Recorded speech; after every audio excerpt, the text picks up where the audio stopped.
आज की ये कहानी आपको चौंका के रख देगी। ये एक सच्ची घटना पर आधारित कहानी है।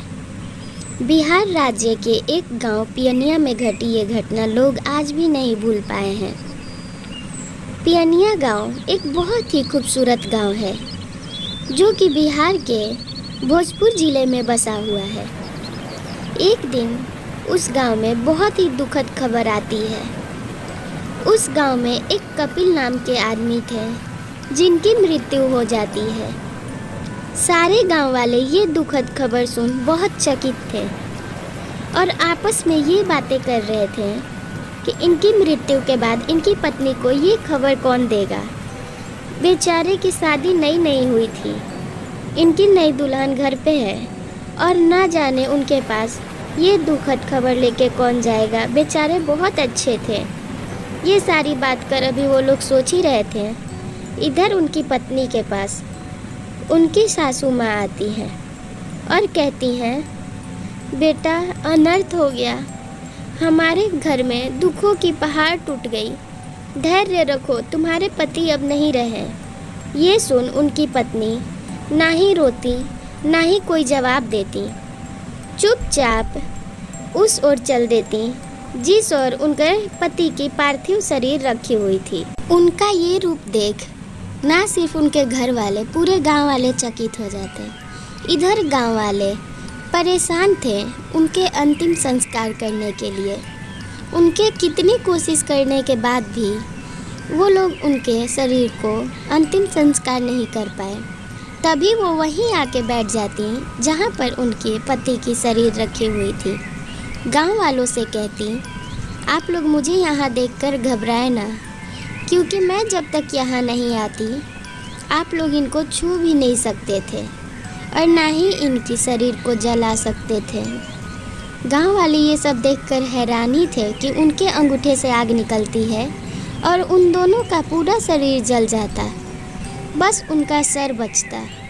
तभी वो गांव वालों से पानी मांगती। सारे गांव वाले डर के दूर भाग जाते।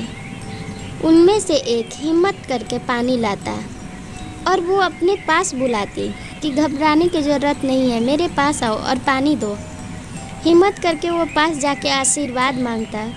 तभी वो कहती कि आज से मेरे लिए पूरा गांव एक समान है। इधर उनके घर वाले बैठे हुए थे। तभी वहाँ एक पुलिसकर्मी आता और उनके घर वालों से कहता कि आपके परिवार पर केस कर दी गई है, आपने अपनी घर की बहू को जला कर मार दिया। घर वाले सफाई देने लगते और बीती सारी बातें उन्हें बताते, लेकिन पुलिस वाला नहीं मानता और उन्हें अपने साथ जेल लेके साथ में रातों रात चला जाता। जेल में जाने के बाद जेलर भी उन्हें बहुत धुतकारता और कहता, तुम लोगों को शर्म नहीं आती, अपने घर की बहू के साथ ये काम करते हो। उनके पति के देहांत के बाद तुम लोगों ने उसे भी जला दिया। तभी घर वाले कहते, नहीं जेलर साहब, किसी ने दुश्मनी से हम पर केस कर दिया है।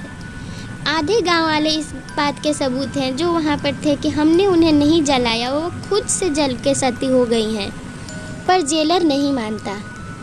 घर वाले जेल में ही रहते हैं और जेलर की थोड़ी देर के लिए आँख लग जाती है। तभी उसे सपना आता, देखो जेलर, तुम इन लोगों को छोड़ दो। मेरे हत्या के कारण मेरे घर वाले नहीं हैं, मैं खुद अपनी मर्जी से सती हुई हूँ। इनमें इनका कोई हाथ नहीं है। अगर तुम इन्हें नहीं छोड़ते तो मजबूरन मुझे तुम्हारे साथ गलत करना पड़ेगा, ताकि तुम्हें यकीन हो जाए कि मेरे घर वालों ने कुछ नहीं किया और मैं तुम्हारे बेटे पर फिर कुछ बड़ी बात कर दूँगी। जेलर की झट से आँख खुलती। उनका सिपाही उनके पास आके एक दुखद खबर देता। वो कहता कि आपके तबेले से घोड़ा गायब है और आपके बेटे की हालत बहुत ज़्यादा ख़राब है। ये सुन जेलर आदेश देता उन्हें छोड़ने को। वो सिपाही जाता और उन लोगों को घर वापसी की खबर देता और जेलर के साथ बीती घटना के बारे में भी उनको बताता। तभी वो लोग कहते हैं कि वो तो पहले से ही कह रहे थे कि किसी ने दुश्मनी से उन पर ये केस किया था।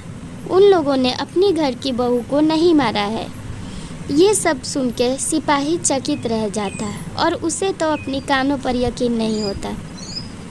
इधर गांव में जब वो लोग वापस आते हैं जेल से, गांव वाले भी उन्हें देख के हैरान रहते हैं और कहते हैं, मृत्यु वाली केस से तो कोई वापस नहीं आता, आप लोग कैसे बच गए। जेल में घटी घटना के बारे में गांव वालों को सुन के हैरानी हो जाती। परिवार वाले सारी बात और जेलर के साथ घटी घटना गांव वालों को बताते हैं। अब से गांव वाले ठान लेते हैं कि हमारे गांव में जब भी कोई शुभ कार्य होगा, हम लोग सती माता को पूजा करेंगे। और ये कोई माने या ना माने, हमें यकीन हुआ है क्योंकि हमने अपनी आँखों से देखा है। तब से लेके आज तक उस गांव में जब भी कोई शुभ कार्य हो, लोग सती माता के मंदिर अवश्य जाते हैं, उनकी पूजा अर्चना करते हैं। बिना उनके पास गए वो लोग अपना कोई भी शुभ कार्य सफल नहीं करते हैं। अगर आप भी कभी पियनिया की ओर आए तो ज़रूर आके उनके मंदिर में दर्शन करें। आप जब भी एक बार उस मंदिर में आएंगे, आपको वहाँ से जाने का बिल्कुल मन नहीं करेगा। आसपास सिर्फ हरियाली से भरी हुई मंदिर आपको ज़रूर मोहित कर लेगी। ऐसी कहानी के लिए चैनल सब्सक्राइब कर वीडियो को लाइक कर दें।